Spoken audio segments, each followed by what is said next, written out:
चलिए, good morning. तो हम लोग ऑप्टिक्स, जो कि फिजिक्स का सबसे इम्पोर्टेंट पार्ट है, साथ ही साथ में टफ पार्ट है, उसको हमने सबसे पहले साइंस में स्टार्ट कर दिया है। तो होप सो आप सभी लोग बेहतर तरीके से चीज़ों को समझ पा रहे होंगे।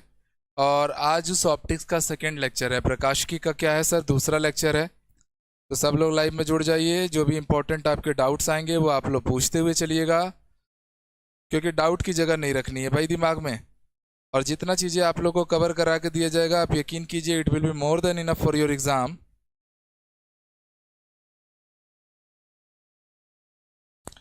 तो न्यू बैच स्टार्ट हो चुकी है।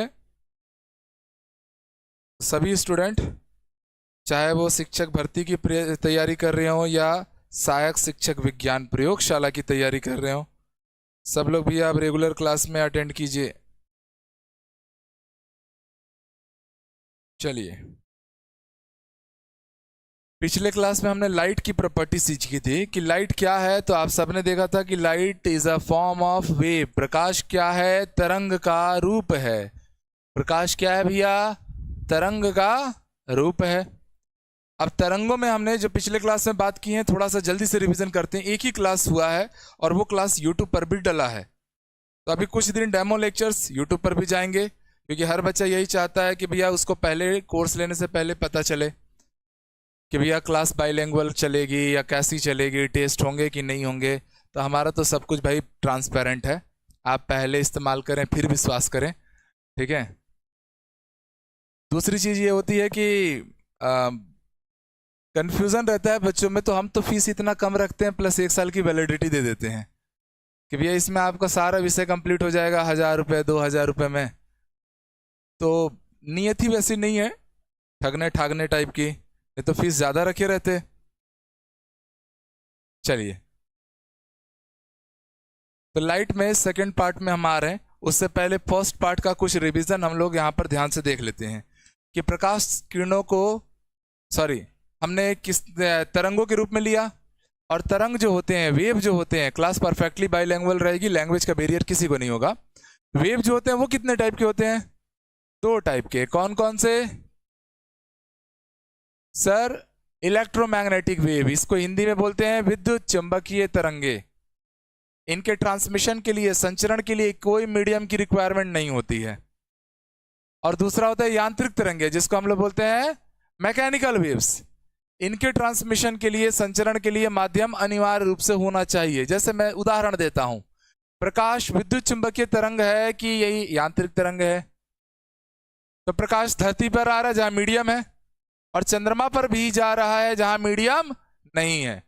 तो जो हमारा लाइट है, प्रकाश है, वो क्या है? एक विद्युत चुंबकीय तरंग है। माध्यम है तो भी ठीक है, माध्यम नहीं है तो भी कोई दिक्कत की बात। पर जब मैं साउंड की बात कर रहा हूं, ध्वनि की बात कर रहा हूं, तो ध्वनि विद्युत चुंबकीय तरंग है कि यांत्रिक तरंग है? मैकेनिकल है कि इलेक्ट्रोमैग्नेटिक है? सर, पृथ्वी पर आप मेरी आवाज सुन पा रहे हो, पर अगर हम लोग चंद्रमा पर ऐसे ही टेबल लगा के बैठ जाएं और मैं चिल्ला चिल्ला के भी बोलूंगा, आप मेरी एक आवाज नहीं सुन पाओगे। कारण क्या है? क्योंकि क्लास चालू हो गया है। हाँ, फोन, तो अब तो क्लास चालू हो गया है। बोल दीजिए, ऊपर आ जाएंगे, पढ़ लेंगे आधा घंटा। अब तो कोई होगा ना स्टाफ नीचे, तो हमसे मिलना है तो हम तो क्लास ले रहे हैं ना। अब मतलब हमसे क्यों मिलना है? हमारा अभी थोड़ा भी दिखाओ की है, दिखाओ कि समझ रहे हो। चाबी नहीं है तो चाबी होगा कहीं, क्या किया जा सकता है?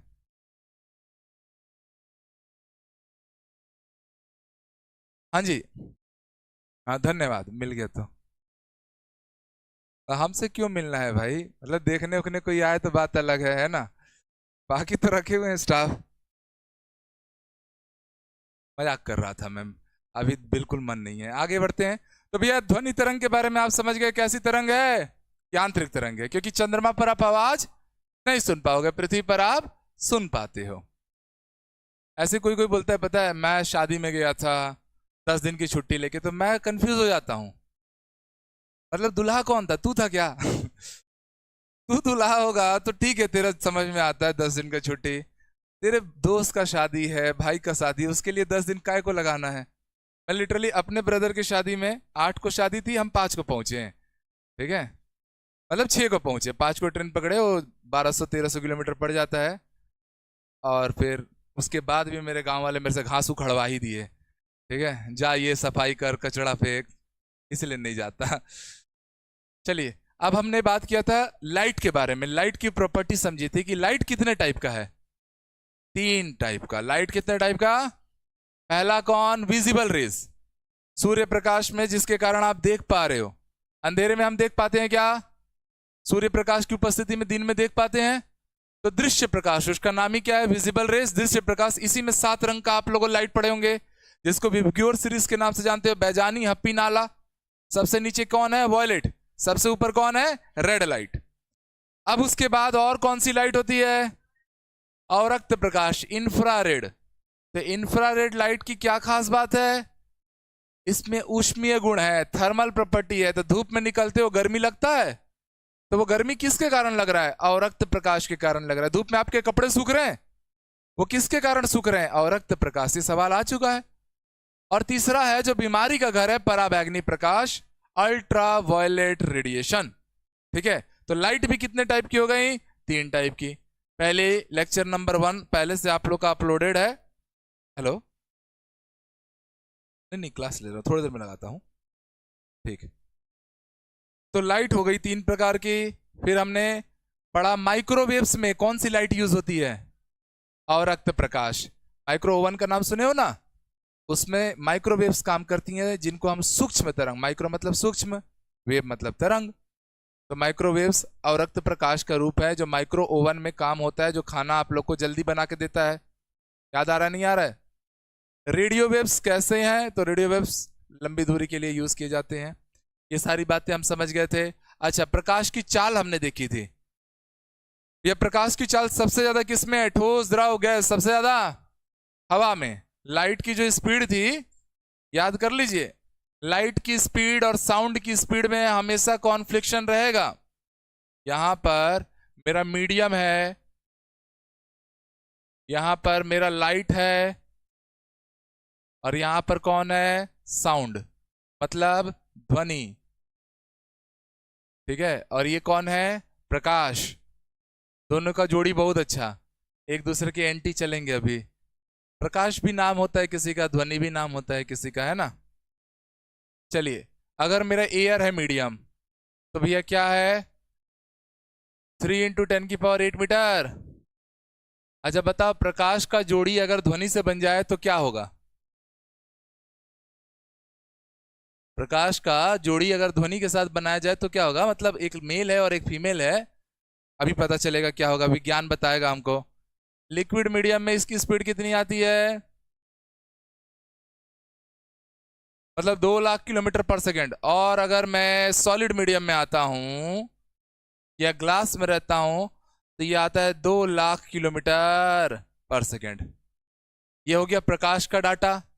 अब ध्वनि के लिए आते हैं, साउंड के लिए आते हैं। हवा में ये है 332 मीटर पर सेकेंड, और लिक्विड के अंदर ये आता है 1540 मीटर पर सेकेंड, जिसको आप चाहोगे तो 1.5 किलोमीटर पर सेकेंड बोल सकते हो, हाँ या ना। और सॉलिड के अंदर ये आ रहा है 5170 मीटर पर सेकेंड, जिसको हम चाहेंगे तो 5.1 किलोमीटर पर सेकेंड भी बोल सकते थे। बोलो हाँ या ना। हाँ, तो मैंने आपसे सवाल पूछा कि अगर प्रकाश का जोड़ी ध्वनि के साथ बन जाए तो क्या होगा? बेड़ा गर्क होगा सर, क्योंकि दोनों की थॉट बिल्कुल अपोजिट है ना। ये आप देखो, मीडियम का घनत्व जैसे जैसे बढ़ते जा रहा है, डेंसिटी जैसे जैसे बढ़ रही है, लाइट की स्पीड घट रही है, और ध्वनि की स्पीड बढ़ रही है। तो दोनों बिल्कुल विरोधी विचारधारा वाले लोग हैं, कैसे पटरी खाएगा? ठीक है, तो बहुत बड़े सवाल का हमको जवाब मिल चुका है। क्लियर है? बोलो हाँ, थोड़ा जोर से बोलो। चलिए, अब हम आते हैं, प्रकाश के बारे में हमने जान लिया। प्रकाश क्या है, प्रकाश कितने प्रकार का होता है, लाइट क्या है? Light is a form of wave. Which type of wave? Electromagnetic wave, विद्युत चुंबकीय तरंग है। प्रकाश कितने प्रकार के होते हैं? टाइप ऑफ वेव्स की अगर बात करेंगे 3 टाइप के, विजिबल लाइट, इंफ्रारेड और अल्ट्रावायलेट, मतलब कि दृश्य प्रकाश, अवरक्त प्रकाश, पराबैंगनी। मैं जो चीज हिंदी में बोलूंगा वो अंग्रेजी में बोलूंगा। आप बाइलिंगुअल क्लास रहेगी परफेक्टली, हिंदी में लिखूंगा तो इंग्लिश में भी लिखूंगा, कोई लैंग्वेज का बैरियर किसी को नहीं रहेगा, ठीक है? तो जो बहुत से स्टूडेंट ऐसा सोच रहे हैं कि सर लैंग्वेज का जो तकलीफ है, क्योंकि जो सहायक शिक्षक विज्ञान प्रयोगशाला वाले जो हैं, पल्लवी जी बिल्कुल अवेलेबल है। आप ऐप पे जो नंबर दिखता है ना उस पर आप कॉल कर लीजिएगा, वहां से वो लोग बता देंगे सारी चीजें, सारे डिटेल्स दे देंगे। उसमें इंजीनियरिंग वाले बच्चे ज्यादा रहते हैं, वो लोग इंग्लिश में पेपर लिखे रहते हैं 4 साल। कितने लोग सहायक शिक्षक विज्ञान प्रयोगशाला आप लोग भी दिलाओगे ना? कितने लोग दिलाएंगे भाई? ऑलमोस्ट लगभग सभी। उसके पद को बढ़ा देना चाहिए, कम से कम 2000 पद रखना चाहिए। बचा ही नहीं है सर, क्योंकि अब सबकी उम्मीद उस पर टिकी हुई है और उसका पेपर का लेवल ऐसा रहता है ना, मतलब मैं फेयरली बोल रहा हूँ, भले उसमें 9th-10th के टॉपिक दिए हैं पर वो 2019 का पेपर भी आप लोगों ने देखा होगा। हमको छोड़ के तो आज तक उस पेपर का सॉल्यूशन किसी ने नहीं डाला, ये भी 5 साल में ये काम भी नहीं हुआ है सीजी में। तो आप उसी एजुकेटर को चुनिए जो ऑलरेडी ना पीजीटी की क्लास लेता हो, 11th-12th के टॉपिक पढ़ाता हो। और आप देख लो छत्तीसगढ़ में फिजिक्स का पीजीटी कौन पढ़ा रहा है, केमिस्ट्री का पीजीटी कौन पढ़ा रहा है, बायो पीजीटी कौन पढ़ा रहा है, वहां पर जाके फिर आप उस बैच को एक्सेस करना। कुल मिला जुला के जीत फाउंडेशन, क्योंकि पीजीटी हम ही पढ़ा रहे हैं और हमारे लिए वो पेपर कुछ नहीं है। वो तो मैं वहीं चले भी गया था तो भी मेरा रैंक आया था उसमें, तो कोई बड़ी बात है नहीं वो, ठीक है? सहायक शिक्षक विषयवार होगी ऐसा कुछ भी नहीं है, और ना ही सिलेबस से बदला होगा सहायक शिक्षक के। दिक्कत है तो शिक्षक में है।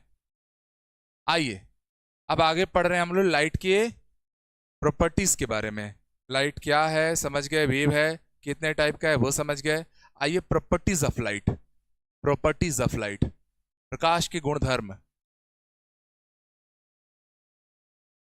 प्रॉपर्टीज ऑफ लाइट, प्रकाश के गुणधर्म।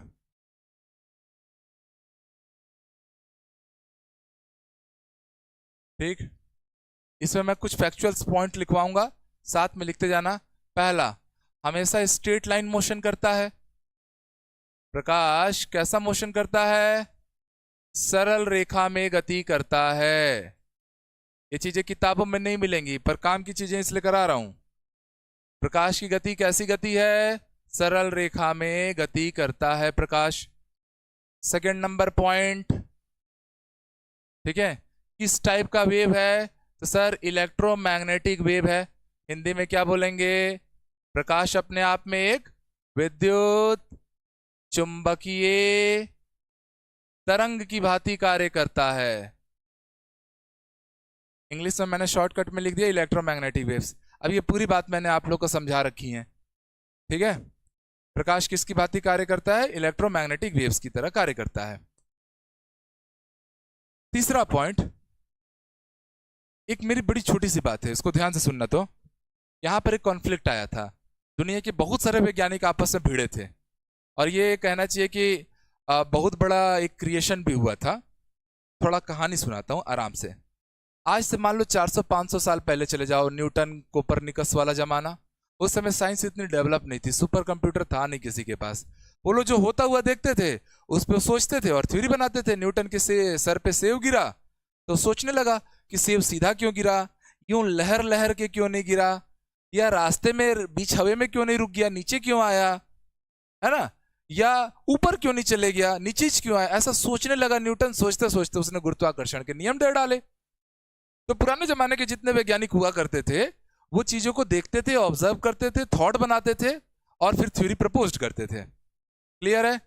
आजकल वाला सुपर कंप्यूटर का जमाना है, आज उतना दिक्कत नहीं है। हम जो सोच रहे हैं एआई में डाल देंगे, वो हमारे सोच को 10 गुना आगे तक का बता देगा। तब तो ये चीजें नहीं थी। तो कहने का अर्थ यह है कि आज से 400 साल 500 साल पहले प्रकाश किस रूप में देखा जाता था। तो प्रकाश को याद रखना, प्रकाश में 3 व्यवहार पाए जाते हैं। पहला है प्रकाश का कण व्यवहार, इट्स अ पार्टिकल नेचर। प्रकाश के पास क्या है? द्वैत व्यवहार पाए जाते हैं। प्रकाश ड्यूल नेचर शो करता है, ड्यूल नेचर। क्यों ड्यूल नेचर बोला मैं? द्वैत प्रकृति क्यों बोला? तो भैया ध्यान से सुनना, बहुत अच्छी लंबी कहानी आएगी, बस आपको चीजें रटनी नहीं है। और वो ड्यूल नेचर में कौन कौन से दो नेचर हैं? तो पहला है सर आप लोग का कण व्यवहार, जिसको हम क्या नाम देंगे? Particle nature. कण व्यवहार, पार्टिकल नेचर, रटना मत साइंस को, बस फील करना। और दूसरा क्या है सर? वेव नेचर, मतलब तरंग व्यवहार। चलो आज से मैं 400 साल 500 साल पहले हूं, उस समय किसी ने धूप में कटोरा ले जाके रख दिया, आपने क्या किया? एक बर्तन उठाया, बर्तन को उठा के आप कहां पर चले गए? धूप में रख दिए। तो धूप में जैसे ही आपने कटोरे को रखा, वो क्या हो जाएगा? गर्म होगा नहीं होगा जी? सबने देखा ये काम? तो कोई भी चीज गर्म तब होती है जब कोई चीज किसी चीज से टकराती है। फिजिक्स इसी चीज को बोलता है, अगर मैं ऐसे ऐसे रखूं कुछ गर्मी आया क्या? नहीं। कांटेक्ट में ला दिया, अब करूं, गर्मी आई नहीं आई जी? तो जब कोई चीज किसी चीज से फ्रिक्शन करे, टकराए, कोलाइड करे, तब हमेशा उसमें थर्मल प्रॉपर्टी जनरेट होती है। आपने फिल्मों में देखा होगा, दो कारें आके टकराती हैं और उसमें फिर ब्लास्ट हो जाता है।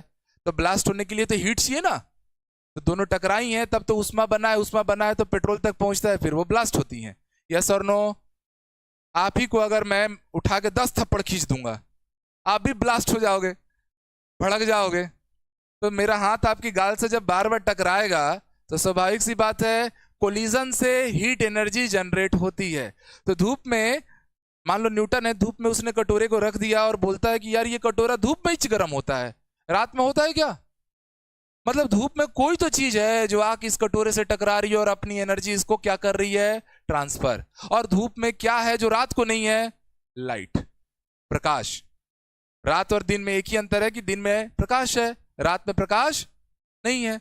और कटोरा दिन में ही गर्म हुआ, रात में हुआ क्या? इसका मतलब कि उस कटोरे से कोई चीज आके टकराई थी।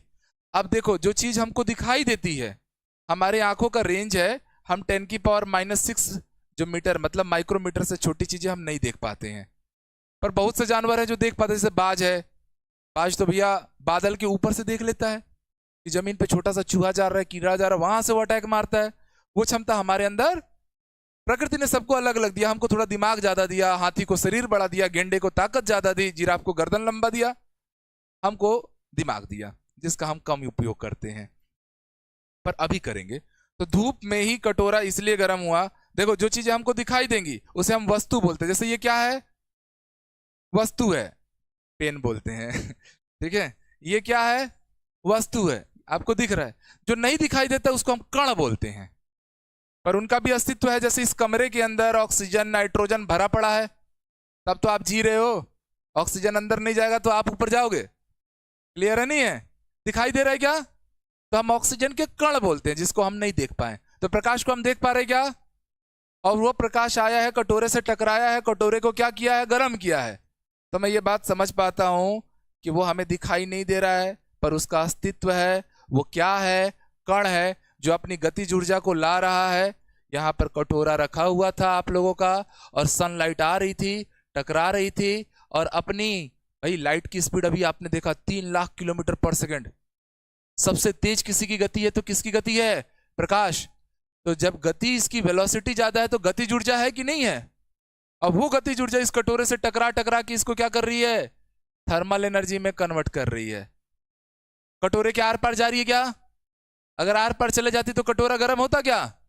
तो उस जमाने के जो वैज्ञानिक लोग थे, न्यूटन जैसे लोग, उन्होंने देखा यार धूप में कटोरा गर्म हो रहा है, और चीजें गर्म तभी होती हैं जब कोई चीज किसी चीज से संघट्ट करे।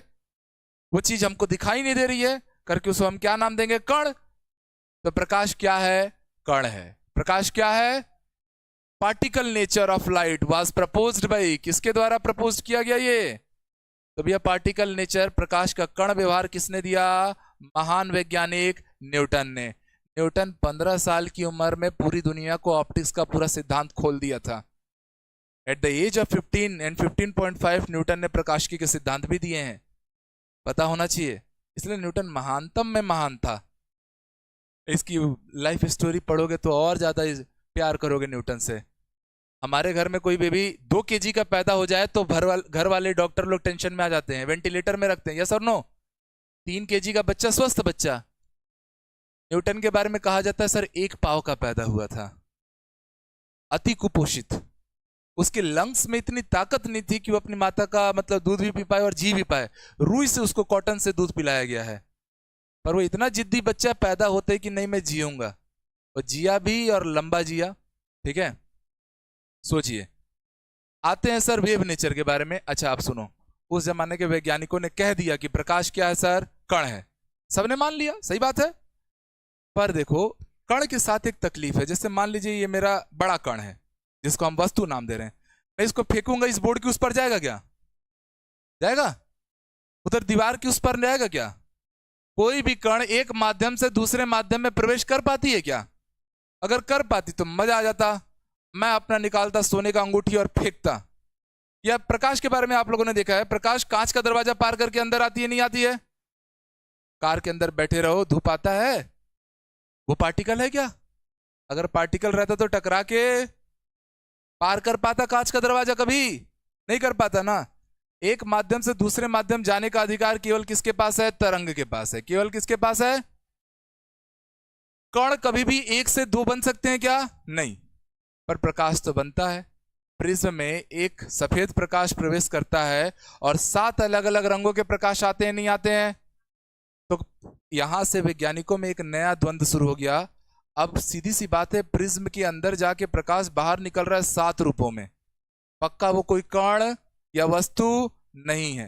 अगर वस्तु रहती तो मैं कितना अच्छा सोने का अंगूठी फेंकता प्रिज्म के उस पार, मेरे को 7 अंगूठी आते, फिर मैं 7 फेंकता 49 आते, फिर और फेंकता मतलब दुनिया का सारा सोना रॉकी भाई मैं बन जाता। ठीक है, संभव है क्या ऐसा? कोई भी कण दूसरे कण में नहीं बदलना है। तो इस बार में दुनिया के वैज्ञानिकों में ये कॉन्फ्लिक्ट शुरू हो गई कि प्रकाश क्या है? तरंग है, क्योंकि वो कांच का दरवाजा पार करके आ रहा है, वो ठोस द्रव गैस सब में जा रहा है। वो प्रिज्म में एक प्रकाश घुस के 7 अलग अलग प्रकाश निकल रहे हैं, जो कण नहीं कर सकता, जो कण। इसलिए प्रकाश को क्या नाम दिया गया? और प्रकाश का एक नया व्यवहार सामने आया 19वीं सदी में। ये 16वीं सदी का सिद्धांत था, न्यूटन 16वीं सदी में थे, और ये 19वीं सदी में तरंग व्यवहार किसने दिया? हाइगेन। ये सब सवाल पूछ सकता है। अब हुआ झगड़ा शुरू। कुछ वैज्ञानिक इस बात पे अड़े रह गए कि प्रकाश क्या है? कण है। पुराने स्टूडेंट के लिए बिल्कुल ऑफर है, हाफ प्राइस में आपको पूरा बैच मिल जाना है, मतलब प्रयोगशाला वाले जो हैं। सर आप जॉब क्यों नहीं किए? हमने बहुत सारा जॉब किया, ठीक है, पर अब उसके बाद ये समझ में आया, चाणक्य का एक लाइन बड़ी अच्छी लगी कि अच्छे लोगों को अगर ये बात पता है कि वो अच्छे हैं तो उन्हें अच्छी जगह पहुंचना होगा, तभी समाज में अच्छाइयाँ फैलेंगी, है ना भाई? चंद्रगुप्त मौर्य ये मान लिया रहता कि मैं आम आदमी रहूंगा तो अखंड भारत बनता गया। मुझे ये बात समझ में आ गई कि भैया मैं गरीबी से निकला हूं, शिक्षा ने बदलाव लाई है, तो मैं शिक्षा बदलूंगा। अब मुझे बड़ा फक्र है कि 2 साल में मैंने कम से कम एक चीज तो कर दिया कि छत्तीसगढ़ के बच्चों के पॉकेट में मैंने पैसे बचाए। लोग टेस्ट सीरीज 2000 के नीचे नहीं रखते थे, आज से मात्र 2 साल पीछे चले जाओ, कोई इंस्टीट्यूट नहीं रखता था। आज 100-100, 200 रुपए में टेस्ट सीरीज आती हैं, ठीक है, उतने का गुपचुप खा लेते हो तुम लोग। 1000 के अंदर अब लोगों की बैचेस आ रही हैं। इतिहास भले ही याद रखे ना रखे, पर मुझे हमेशा इस बात का प्राउड रहेगा कि मैं कसम खा के किया था और मैं कर लिया, आप लोगों ने ही करवाया। चलिए, तो भैया वेव नेचर मतलब तरंग व्यवहार। अब झगड़ा शुरू, कुछ वैज्ञानिक अड़े हुए हैं, नहीं भाई प्रकाश एक कण है, और कुछ वैज्ञानिक अड़े हुए हैं, कैसे कण बोल रहे हो? कांच का दरवाजा पार कर रहा है, प्रिज्म में जा रहा है, बाहर निकल रहा है 7 रंगों में, तो प्रकाश कण हो ही नहीं सकता। प्रकाश क्या है? तरंग है। फाइटा फाइटी चालू, मुक्काबाजी चालू। तो इस बीच में एक बड़ा नाम सामने आया। कौन? जो दुनिया का सबसे तेज दिमाग माना गया, the great Albert Einstein. Einstein बोलता है, काहे लड़ाई कर रहे हो रे? ठीक है, दोनों शांत होके बैठो। तो पहले प्रकाश का ड्यूल नेचर किसने दिया?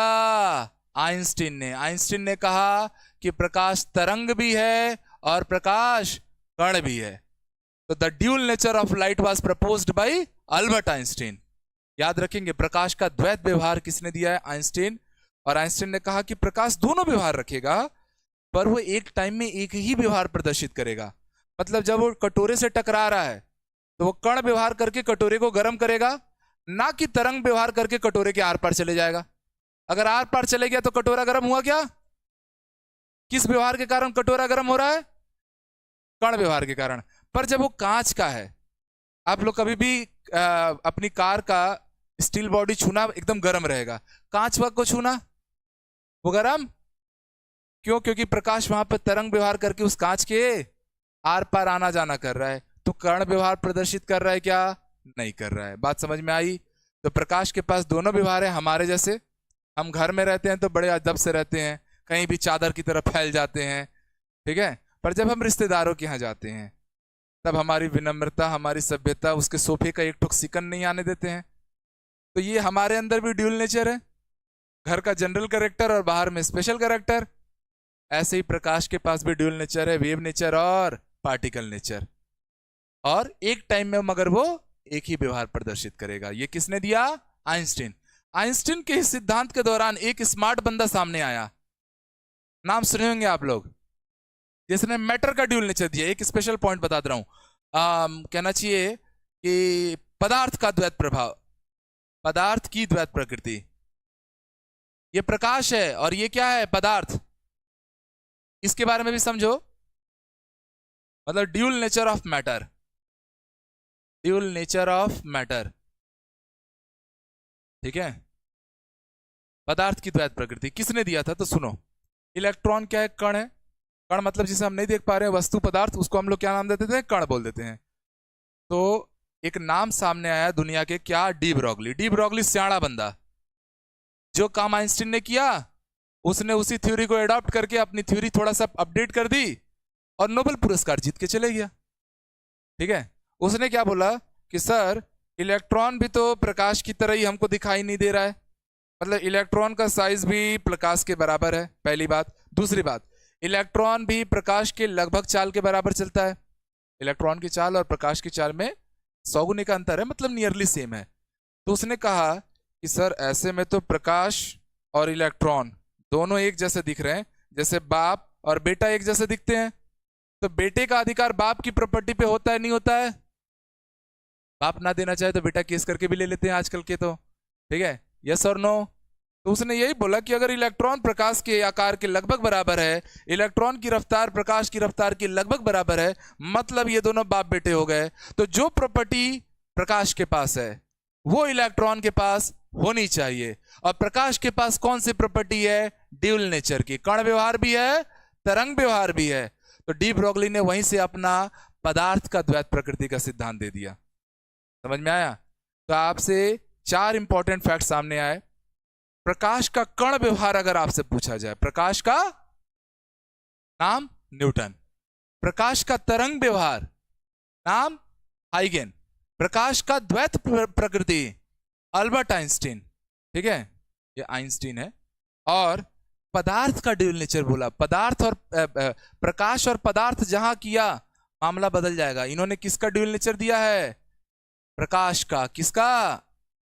और वही चीज पदार्थ बोल दिया जाए, ड्यूल नेचर ऑफ मैटर बोल दिया जाए, तो भैया आइंस्टीन ना लेके डी ब्रॉगली लेना। कथा कहानी समझ में आया? बोलो जोर से, सत्यनारायण भगवान की। आगे बढ़े, चलिए अब और सोचते हैं लाइट की प्रॉपर्टीज के बारे में। तो देखो, लाइट का ड्यूल नेचर समझ में आ गया। मसला ये हुआ ना, 16वीं शताब्दी में क्या आया था? कण व्यवहार। और 19वीं शताब्दी में क्या आया? तरंग व्यवहार। तो जो लेटेस्ट रहता है दुनिया उसको ज्यादा अपडेटेड और ज्यादा सही मानती है। झगड़ा एक्चुअल में चालू क्यों हुआ था पता है? झगड़ा चालू हुआ था इसके कारण, आपने नाम सुना होगा, प्रकाश विद्युत प्रभाव। प्रकाश से विद्युत उत्पन्न होता है ना? अरे बोलो हाँ या ना? तो प्रकाश विद्युत प्रभाव, जिसको आप अंग्रेजी में नाम देते हैं photo electric effect, photo electric effect. भैया ये जो प्रकाश विद्युत प्रभाव है, इसने पदार्थ के, ये कब आया? क्वांटम फिजिक्स के जमाने में आया। कब आया? क्वांटम फिजिक्स में आया, जब क्वांटम भौतिकी काम कर रही थी ना, तब आया। और आप बताएंगे प्रकाश विद्युत प्रभाव का प्रतिपादन किसने किया था? फोटो इलेक्ट्रिक इफेक्ट के फादर कौन? आइंस्टीन। किसने किया? आइंस्टीन, साथ ही साथ में एक और बड़ा नाम मैक्सवेल प्लांक। ये वही मैक्सवेल प्लांक है जिसने क्वांटम सिद्धांत बनाया, क्वांटम फिजिक्स को बनाया था कि भैया सूर्य प्रकाश से, सन से जो हमको एनर्जी मिल रही है ना, ये जो एनर्जी सूरज से आ रही है पृथ्वी को, ये एनर्जी को हम लोग एक नाम देते हैं फोटोन, या इन्हीं को हम क्या नाम देते हैं, क्वांटा। लास्ट ईयर के पेपर का क्वेश्चन है ये। और एक फोटोन या क्वांटा में जो एनर्जी होती है वो उसकी आवृत्ति की क्या होती है, अनुक्रमानुपाती। तो यहां से एक रिलेशन बना क्या, E equal to H mu, जहां H क्या है, प्लैंक्स कांस्टेंट है। इसकी वैल्यू भी कई बार छोटे मोटे एग्जाम में आ जाएगी, तो प्लैंक्स कांस्टेंट वैल्यू में लिख दे रहा हूं 6.63 इंटू 10⁻⁻34 जूल सेकेंड। ठीक है। तो अब बात ये हुआ ना कि जब फोटो इलेक्ट्रिक इफेक्ट आया, फोटो इलेक्ट्रिक इफेक्ट कब आया, 20वीं सदी में। अल्बर्ट आइंस्टीन अभी तो थे, थोड़े दिन पहले ही तो गए हैं ना। वाह, तो क्या रे। ठीक है। परमाणु बम कब बना है, 1945 में गिरा जापान हिरोशिमा पे। तब तक अल्बर्ट आइंस्टीन जीवित थे। ओपनहैमर मूवी देखे हो? अरे परमाणु बम के ऊपर जिसने बनाया ओपनहैमर, एक बड़ी सुंदर सी मूवी आई थी, तो उसमें ओपनहैमर जो थे वो आइंस्टीन से मिलता हुआ उनको दिखाया गया है। फिर ओपनहैमर ने जब अपना उनको दिया थ्योरी पढ़ने के लिए, आइंस्टीन ने बस उसको देखा। तब तक आइंस्टीन क्या है, थोड़े से दर्शन शास्त्री हो चुके थे, मतलब मनोवैज्ञानिक बन चुके थे। तो उन्होंने बस इतना बोला कि तुम बर्बाद कर दोगे, पूरी दुनिया का तहस नहस मचा दोगे। और हुआ भी वही, बिना टेस्टिंग के 2 बम गिराए। कल ही तो गिरा था बम, 6 अगस्त 9 अगस्त, डेट याद रखना। मसला ये है कि भैया ये जो फोटो इलेक्ट्रिक इफेक्ट आया ना, ये हाइगन के तरंग सिद्धांत के बाद आया। और आपसे एक सवाल पूछेगा, अभी रिसेंटली यूपीएससी में यह सवाल आया है कि भैया प्रकाश विद्युत प्रभाव प्रकाश के किस गुण की व्याख्या करता है। ऑप्शन ए कण व्यवहार, ऑप्शन बी तरंग व्यवहार, ऑप्शन सी जो भी देगा बोथ, और नन ऑफ दिस। तो भैया प्रकाश विद्युत प्रभाव में क्या हो रहा है, एक मेटल का हमारा शीट है, उस पर क्या हो रही है, ये जो प्रकाश किरणें आ रही हैं सूरज से, वो प्रकाश किरणें आके यहां पर क्या हो रही हैं, टकरा रही हैं। बोलो हाँ या ना, थोड़ा जोर से बोलो। अब मेटल जो है आपको पता है उसमें तो करोड़ों अरबों इलेक्ट्रॉन भरे पड़े हैं। बोलो, अब ये इलेक्ट्रॉन क्या है, पूरे रेस्ट कंडीशन में है। ठीक है। इलेक्ट्रॉन को ही इसलिए लिया क्योंकि प्रोटॉन और न्यूट्रॉन तो नाभिक के अंदर बैठे हैं ना, कोश में इलेक्ट्रॉन है। तो अब क्या होता है पता है, यहां से ये जो आती है सनलाइट, वो इस इलेक्ट्रॉन से आके टकराएगी, और टकराने के बाद अपनी पूरी एनर्जी इसको ट्रांसफर कर देगी। और बात छोटे कणों की है, तो यहाँ पर जो संघट्य होता है वो प्रत्यास्थ संघट्य होता है। कैसा संघट्य है, इलास्टिक कोलिजन। इलास्टिक कोलिजन, और एक होता है इन इलास्टिक कोलिजन, प्रत्यास्थ और अप्रत्यास्थ। छोटी सी बात है, थोड़ा हायर लेवल ले जा रहा हूं, आराम से समझना। सर मेटल के अंदर अरबों इलेक्ट्रॉन होते हैं, बोलो हाँ या ना। एक काम करता हूं सर, मैं ना यहाँ पे एक प्लस प्लेट लाके लगा देता हूं। हमने विद्युत धारा की परिभाषा पढ़ी है, आवेशों का प्रवाह क्या है, विद्युत धारा है, बोलो हाँ या ना। जब भी चार्ज फ्लो करता है करंट बनेगा कि नहीं बनेगा। मैं कैसे भी इलेक्ट्रॉन को फ्लो करा दूं तो मेरा करंट चालू।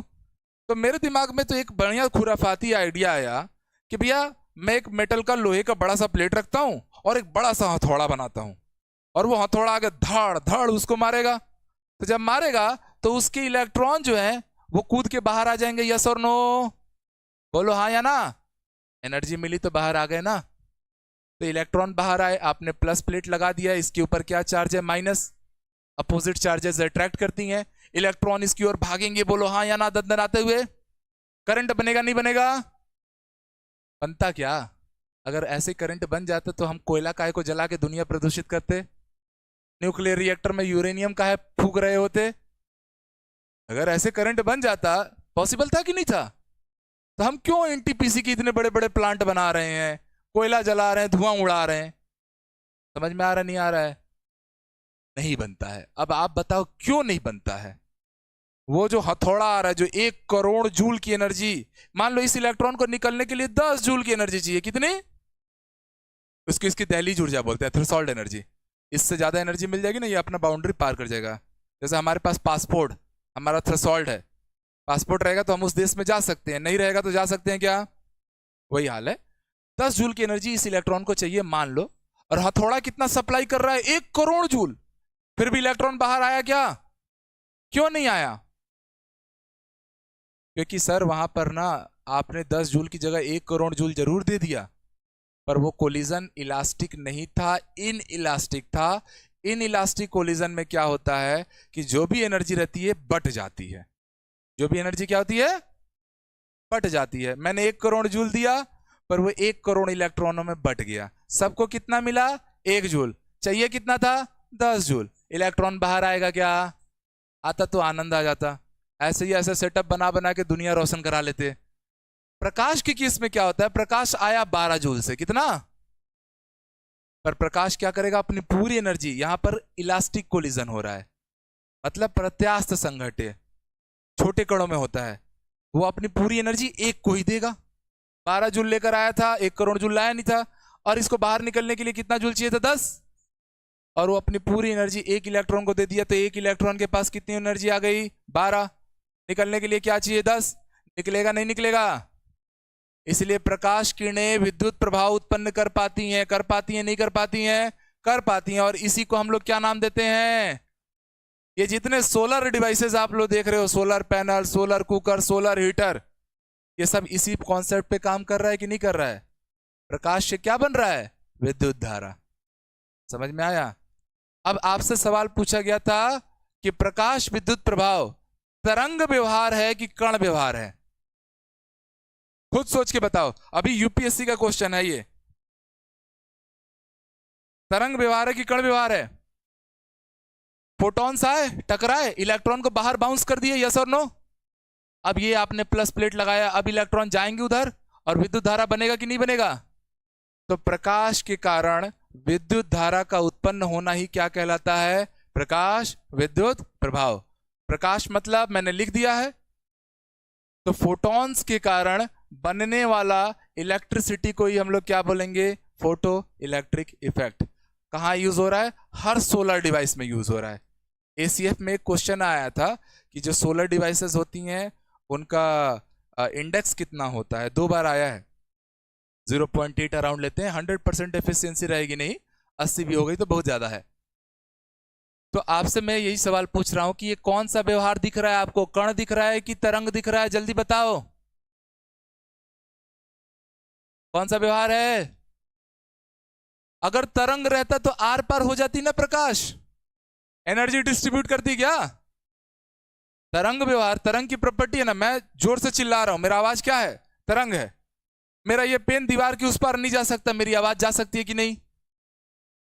ये कमरा आप बंद कर दो और मैं जोर से चिल्लाऊं, आपको मेरी आवाज जाएगी ना जी? क्योंकि मेरी आवाज क्या है? तरंग है, जो एक मीडियम से दूसरे मीडियम में आना जाना कर सकती है, उसको कोई रोक नहीं पाएगा। तो भैया यहां पर प्रकाश आना जाना की है कि रुक गई है? तो ये कौन सा व्यवहार हुआ? तो बस इतनी सी बात थी, इसलिए तो मैं पूरा आप लोग को समझा दिया पूरा। तो प्रकाश विद्युत प्रभाव यूपीएससी का नया लेटेस्ट क्वेश्चन कौन से व्यवहार पर आधारित है? तो न्यूटन 16वीं शताब्दी में आया, कण व्यवहार बोल के गया। हाइगन 19वीं शताब्दी में आया, तरंग बोल दिया, दुनिया ने मान लिया। बाद में प्लैंक और आइंस्टीन जैसे लोग आए, फोटो इलेक्ट्रिक इफेक्ट का कॉन्सेप्ट जन्म दिए, और वहां से पता चला सारा कण व्यवहार वाले सारे फाइल्स फिर से खुल गए जो 400 सालों से बंद थे। झगड़ा शुरू हुआ, फिर न्यूटन आइंस्टीन ने ही क्या किया, इसको सुलटाया, बोला प्रकाश के पास दोनों व्यवहार है, कण भी है और तरंग भी है। हाँ, मगर प्रकाश एक समय में अपना एक व्यवहार ही प्रदर्शित करता है। Is that clear? बोलो जोर से हाँ या ना। ठीक लग रहा है? रटना तो नहीं पड़ रहा है? अब बहुत सारी ऐसी चीजें आप जान पा रहे हो जो एक्चुअल मीनिंग में आपको जानना चाहिए। किताबों में ये सब फैक्ट्स रेयर दिखेंगे, ठीक है, वो सब एक्सपीरियंस से आता है। अब थोड़ा और लाइट की प्रॉपर्टीज पढ़ते हैं। तो लाइट की प्रॉपर्टीज में आपने 3 प्रकार के प्रकाश तरंगे पहले ही मैंने पढ़ा रखी हैं। अवरक्त प्रकाश क्या करेगा? कपड़ा सुखाएगा। दृश्य प्रकाश, ये सब प्रॉपर्टीज ऑफ लाइट में आपने देख लिया ना। अवरक्त प्रकाश, इंफ्रारेड रेडिएशन,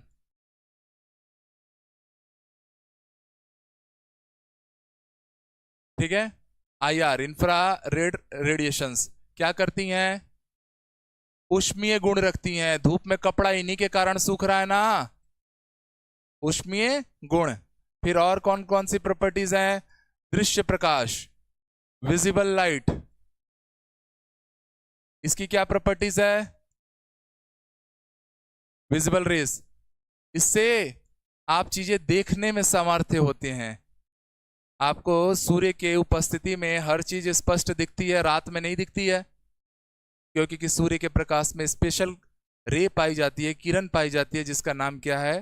दृश्य प्रकाश।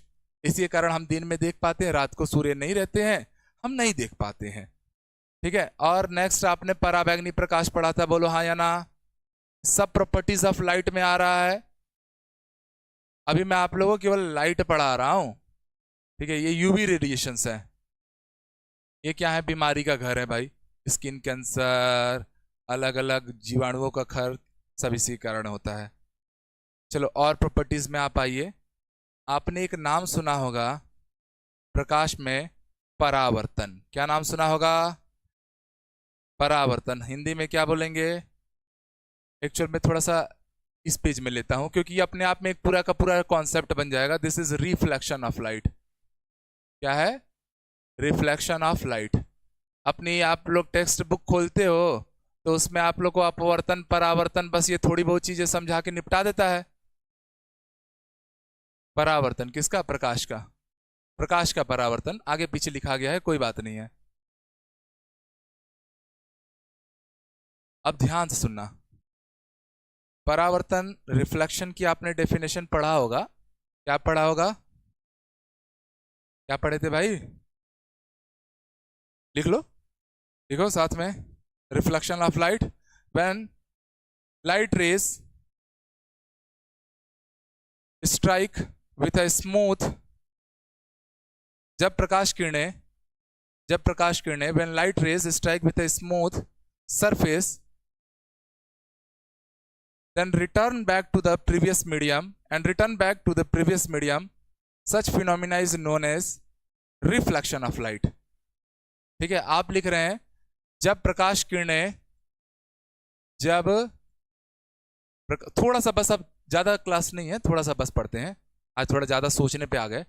जब प्रकाश किरणें, साथ में लिखना है, लिख लो, किसी चिकने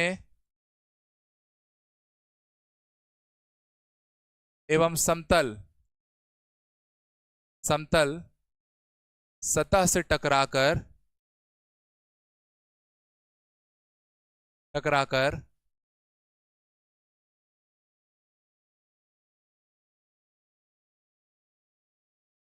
पुनः उसी माध्यम में लौट जाती है। पुनः उसी माध्यम में लौट जाती है।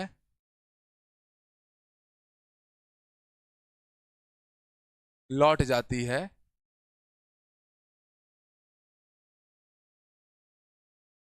तो इस घटना को परावर्तन कहते हैं। इंग्लिश में छूटा है किसी का? When light rays strike with a smooth plane surface and bounce back या return back to the previous medium, such phenomena is known as reflection। इस घटना को परावर्तन कहते हैं। चलो अब सुनो, परावर्तन के नियम वाम सब पे क्वेश्चन बनता है, कूट का प्रश्न बना देगा कि निम्नलिखित में से कौन सा परावर्तन का नियम नहीं है। क्योंकि परावर्तन में 3 नियम है, और ऐसे वो 4 सीक्वेंस को अरेंज करके ऑप्शन बना देगा, ए बी दोनों सही है, ए बी सी सही है, 1 2 4 सही है, ऐसा ऐसा करके कूट का प्रश्न आपके सामने परोस देगा। तो थ्योरी पे अपने को कमांड रखना है, कूट पूछ ले, सूट पूछ ले, कुछ भी पूछ ले, हम बना लेंगे। ठीक है। क्या नाम देंगे? परावर्तन। अब सुनेंगे बात को, परावर्तन में सबसे इंपॉर्टेंट पॉइंट कहते हैं क्या है भैया? परावर्तन का सबसे मोस्ट इंपॉर्टेंट पॉइंट कि सर जब रिफ्लेक्शन होता है तब आपका मीडियम चेंज हो रहा है क्या? परावर्तन जब होता है मीडियम चेंज होता है क्या? ध्यान से देखते हैं फिर। मान के चलिए ये मेरा एक मिरर है और मैंने पीछे से इसको पॉलिश कर दिया है। क्यों पॉलिश किया? क्योंकि भैया कांच का बना है और कांच में हमको पता है प्रकाश आर पार हो जाता है, तो वो वेव नेचर हो जाएगा। हमको परावर्तन कैसी घटना है? कण व्यवहार है। परावर्तन भी क्या है? पार्टिकल नेचर को शो कर रहा है। अपवर्तन तरंग व्यवहार है, क्योंकि उसमें मीडियम बदलता है। हवा से आती है, पानी में जा रही है, मीडियम बदला ना। जब मीडियम बदला, तरंगों के पास ये सामर्थ्य है एक मीडियम से दूसरे मीडियम में जाने का। कण के पास है क्या? मेरा ये दीवार के उस पर जाएगा क्या? क्योंकि कण है ना जी। तो परावर्तन के ऊपर अगर ये सवाल पूछ दे कि प्रकाश का कौन सा व्यवहार की घटना परावर्तन है, तो भैया पार्टिकल नेचर कण व्यवहार। इतना डीप में सोचे थे, पर आज सोच सोच के पढ़ेंगे। कुछ भी टफ लग रहा है क्या जी? थोड़ा जोर से बोलो। सीख रहे हैं। अब मैं जो हमारी किताबी परिभाषा होती है कि भैया एक लाइट पार्टिकल आया, ये नॉर्मल हो जाता है, जो परपेंडिकुलर उस प्लेन के क्या रहता है, मिरर के परपेंडिकुलर है। एक लाइट पार्टिकल आएगी आएगी आएगी, कहां से आ रही है? एयर से। कहां से आ रही है? हवा से। आएगी, टकराएगी, और कहां लौट गई? एयर में। मीडियम बदला क्या? मीडियम बदला क्या? नहीं। तो परावर्तन में सबसे इंपॉर्टेंट पॉइंट जो होता है सर, पहला नंबर पॉइंट फैक्ट्स में। फैक्ट्स, अच्छा फैक्ट्स को इधर लिखता हूं। परावर्तन से रिलेटेड फैक्ट्स, ये पूरी सीरीज याद रखेंगे। पहला, माध्यम में कोई परिवर्तन हुआ क्या? माध्यम बोले तो मीडियम। चेंज हुआ क्या? तो मीडियम क्या रहेगा? अनचेंज्ड। इतना हिंदी अंग्रेजी चला लोगे सब लोग? मीडियम क्या रह गया? तभी आप परावर्तन बोलोगे। जहां मीडियम बदला, एयर से आप लिक्विड में घुसे, लिक्विड से आप, जैसे लाइट आ रही है, प्रिज्म में जा रही है, प्रिज्म से वापस एयर में निकल रही है, परावर्तन था कि अपवर्तन था? एयर से आई, सॉलिड में घुसी, सॉलिड से फिर एयर में गई, मीडियम बार बार बदल रहा है। मीडियम मतलब सॉलिड लिक्विड गैस भाई, तो वो घटना अपवर्तन है। ये क्या है? परावर्तन। एक सवाल पूछता है, इंद्रधनुष प्रकाश की कौन सी घटना है? तो इंद्रधनुष हमेशा देखते हो जब मौसम में थोड़ी नमी रहती है और सूर्य उपस्थित रहता है, तभी बनता है इंद्रधनुष। तो सूर्य की किरणें, छोटे छोटे जो वाटर ड्रॉप्स होते हैं ना, वो प्रिज्म का रोल प्ले करते हैं।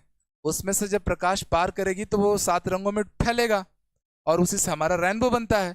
तो आप बताइए, सनलाइट एयर से आई, वाटर ड्रॉपलेट के अंदर गई, फिर वाटर ड्रॉपलेट से 7 रंगों में टूट के बाहर निकली, अपवर्तन था कि परावर्तन था?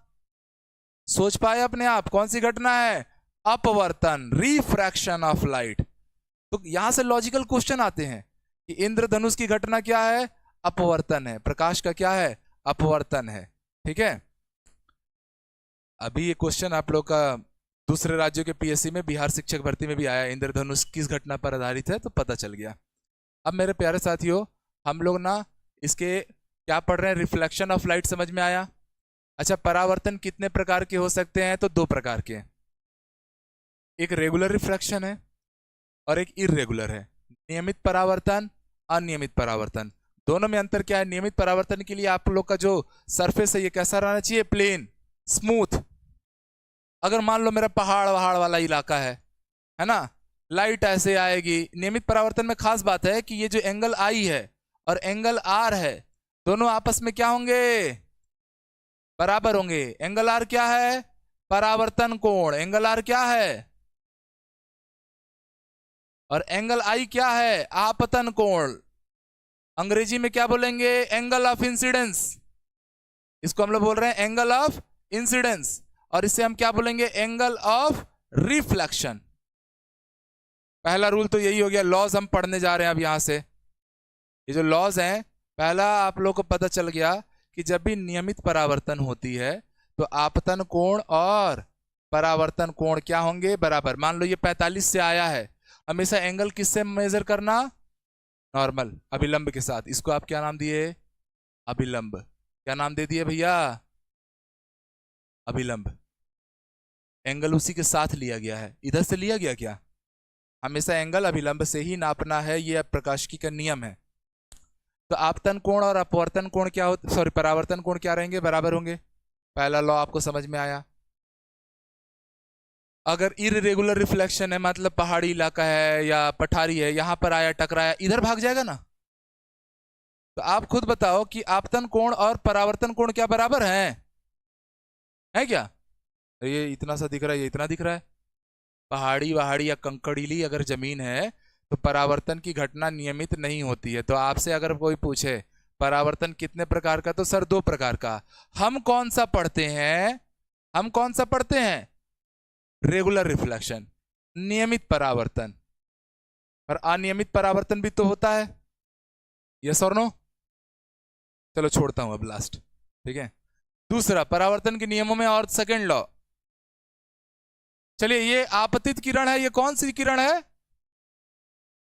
आपतित किरण मतलब इंसिडेंट लाइट। ये है मेरा इंसिडेंट रे, और ये क्या है मेरी? परावर्तित किरण, जिसको हम क्या नाम देंगे? Reflected ray. और ये क्या है मेरा? यहां पर आकर मिला है तो इसे हम क्या नाम देंगे? आपतन बिंदु, मींस पॉइंट ऑफ इंसिडेंस। तो सब लोग इस लाइन को लिखेंगे। आपने हेडिंग डाल लीजिए परावर्तन के नियम, हेडिंग डालिए सब लोग, परावर्तन के नियम। नियम में पहला नंबर नियम तो लिख लो। नियमित परावर्तन के लिए आपतन कोण का मान परावर्तन कोण के बराबर होता है।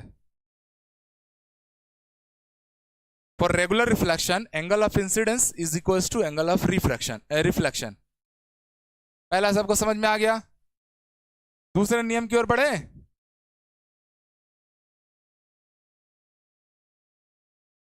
दूसरा नियम जो है, आप लिखिए, आपतित किरण, परावर्तित किरण एवं आपतन बिंदु पर अभिलंब। आपतन बिंदु पर एक ही प्लेन में है कि नहीं है जी? बस इसी को लिखिए। आपतित किरण, परावर्तित किरण एवं आपतन बिंदु पर अभिलंब एक ही तल में पाए जाते हैं, एक ही तल में पाए जाते हैं। आपतित किरण, परावर्तित किरण एवं आपतन बिंदु पर अभिलंब एक ही तल में पाए जा रहे हैं। इंग्लिश में लिख रहे हैं incident ray, comma, reflected ray, incident ray, reflected ray and normal on the point of incidence, normal on the point of incidence exist on same plane. Normal on the point of incident exist on same plane. ये है आप लोग के परावर्तन के नियम, ठीक है। बाकी अब जो चीजें रहेंगी, अभी थोड़ा क्लास का टाइम ज्यादा हो गया है तो आज के लिए यहां विदा लेते हैं, कल वापस मिलेंगे। चलिए, पदार्थ का कण व्यवहार किसने दिया? प्रकाश का न्यूटन, तरंग व्यवहार हाइगेन, ड्यूल नेचर अल्बर्ट आइंस्टीन, ठीक है। Photo electric effect Albert Einstein, इसलिए नोबेल मिला था उनको। आइंस्टीन को 2 नोबेल मिला है फिजिक्स में, थ्योरी ऑफ रिलेटिविटी के लिए नहीं मिला है। सबसे फेमस उनकी थी सापेक्षिता का सिद्धांत, थ्योरी ऑफ रिलेटिविटी, बट उसके लिए उन्होंने नोबेल नहीं जीता है। नोबेल जीता है फोटो इलेक्ट्रिक इफेक्ट के लिए। समझ में आया बात? तो ये बात अपने को पता रहना चाहिए, ठीक है। और प्लांक का भी नाम उसमें आता है। चलिए, आज के लिए क्लियर करते हैं, मिलते हैं कल। All the best.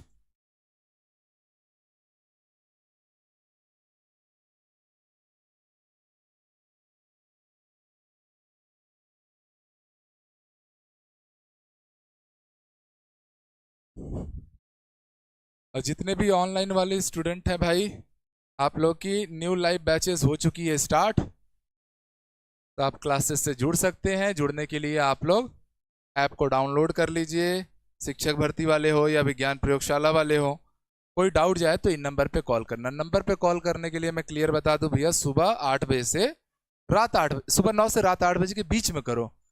10-10, 11-12 बजे कॉल करते हो, गलत बात है ठीक है। चलिए, तो ये कॉन्टेक्ट नंबर्स हैं। आप ऐप डाउनलोड कीजिए जीत फाउंडेशन क्लासेस का और डायरेक्टली बैचेस से जुड़ जाइए। तैयारी की जिम्मेदारी हमारी।